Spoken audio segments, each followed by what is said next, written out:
दलित महासंघाचे जिल्हाध्यक्ष बापू उदारे हे उपजिल्हाधिकारी कार्यालयासमोर आमरण उपोषणाला बसले आहेत।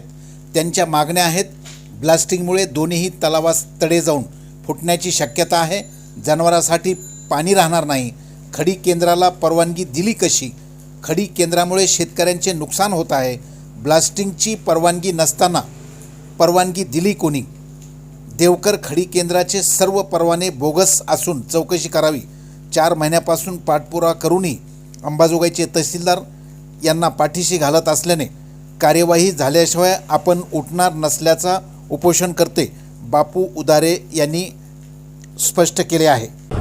देवकर खडी केंद्र पूस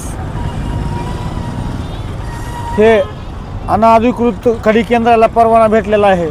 त्याच्याकडे जे शासनाचे पुरावे लागते, शासनाचे जे परवाने लागतात, त्या खडी केंद्रवाल्याकडे कुठलाच पुरावा नाही किंवा एखादं सर्टिफिकेट नाही। सदर खडी केंद्रास जिओलॉजी मायनिंग विभाग नागपूर यांचं आणि मुंबई मंत्रालय यांचं प्रमाणपत्र नाही। मायनिंग आणि दुसरा मुद्दा पॉल्युशन कंट्रोल बोर्ड संभाजीनगर यांचं बी त्यांच्याकडे प्रमाणपत्र नाही। आम्ही गेल्या 4 महिन्यापासून मी तहसीलदार साहेब अंबाजोगाई यांना माहिती अधिकार दिले, त्यांनी माहिती दिली नाही।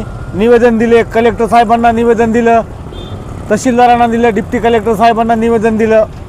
5 महिन्यात 4 महिन्यात कुठलेही त्यांनी कसलंच त्याच्यावर कारवाई केलेली नाही।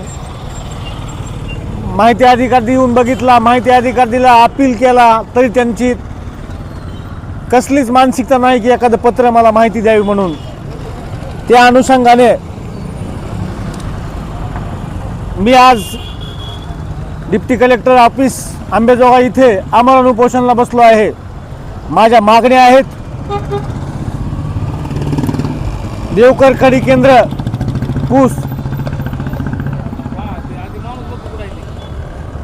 पॉल्युशन कंट्रोल बोर्ड औरंगाबाद यांच्या नियमानुसार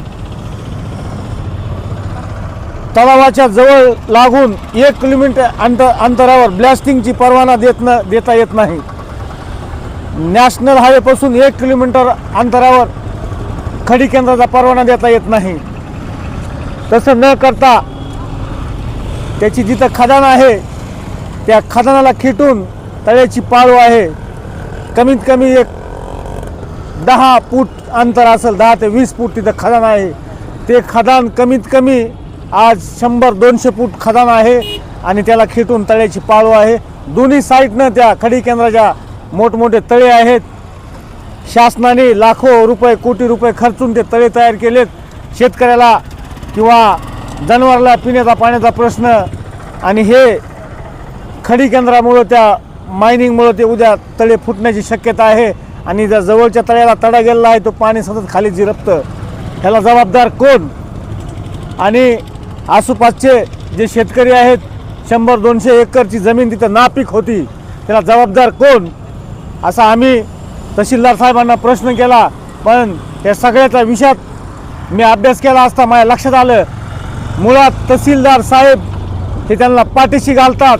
पाठीशी का घालतात अद्याप काही समजलेलं नाही। गेलेल्या 5 महिन्यापासून मी पाठपुरावा करतोय आणि अद्याप कुठलाही त्याच्यावर कारवाई झाली नाही। तर दलित महासंघाच्या वतीनं मी अशी मागणी करतो डिप्टी कलेक्टर साहेबांना, जोपर्यंत आपण खडी मशीन बंद करीत नाहीत तोपर्यंत आमचं उपोषण हे चालू राहील।